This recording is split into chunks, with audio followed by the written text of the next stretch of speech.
తండ్రి ప్రేమ I don't know. But మీరు పిల్లలకి చూపించే లవ్ చూస్తే మీరు ఎంత లవ్ తెచ్చుకున్నారో వీళ్ళకి ఇంత ఇస్తున్నారు అనిపిస్తుంది. లేదు కాబట్టే ఇస్తున్నాను. అంటే పవన్ కూడా నాకు చెప్తారు, నువ్వు చాలా గారాబం చేస్తున్నావు పిల్లల్ని అంటే, అఫ్ కోర్స్ నాకు లేదు అది. ఎగ్జాక్ట్లీ అంటారు కదా, అదే దెబ్బ తగిలిన వాడికే నొప్పి ఆ నొప్పి విలువ తెలుస్తుంది. తెలుస్తుంది. నాకు లేదు ఆ ప్రేమ. సో వాళ్ళకి ఇవ్వాలి మనం. But how do you sustain madam? అంటే ఆ చైల్డ్హుడ్ లైఫ్ లో ప్రతి ఒక్కరికి, అంటే ఈ రోజు జనరేషన్ కి జెన్జీ లైఫ్ కాబట్టి వాళ్ళకి కొన్ని అంత ఎమోషన్స్ ఉండదు. మిస్ అయినా వాళ్ళు అంతగా ట్రిగర్ చేయరు. బట్ మనం వచ్చిన ఎరా చూస్తే ఫ్యామిలీ ఎథిక్స్, బాండింగ్స్ చాలా వాల్యుబుల్ కదా. చాలా valuable. మరి ఎక్కడో హాస్టల్లో ఉండి లైక్ కొన్ని ప్రజెంటేషన్స్ లో కొంతమంది రానప్పుడు ఎలా ఫేస్ చేసేవాళ్ళు?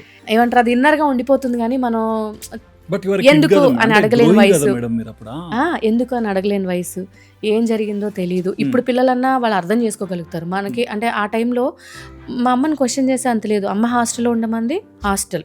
ఎప్పుడన్నా హాలిడేస్కి అమ్మ దగ్గరికి వచ్చాను, వెళ్ళాను, ఇంతే. ఓకే. అండ్ చిన్నప్పటి నుంచి కూడా ఇలా చెప్తారు కదా, అమ్మమ్మ వాళ్ళ ఇంటికి వెళ్ళాము, ఫ్రెండ్స్తో హాలిడేస్ వెళ్ళాము, ఇదేది లేదు నాకు. ఓకే. టు బి హానెస్ట్, నాకు మా అమ్మ తమ్ముడు తప్ప ఫ్యామిలీ నుంచి కూడా అంత బాండింగ్ లేదు. ఉన్నారు, ఫ్యామిలీ మెంబర్స్ ఉన్నారు, కానీ నో బాండింగ్ వాళ్ళతో. ఎందుకంటే ఇప్పుడు మీరు నాకు లవ్ ఇస్తేనే నేను తిరిగి ఇవ్వగలను. అవును.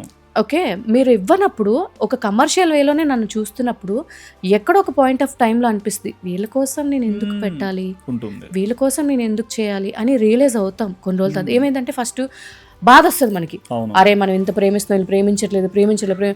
సడన్ ఆఫ్ ఒక టైం వచ్చేసరికి అచ్చా మనం ఎందుకు సఫర్ అవ్వాలి అని అందరికీ దూరం. ఇప్పుడు అమ్మ లేరు, అసలు నాకు ఎవరు లేరు.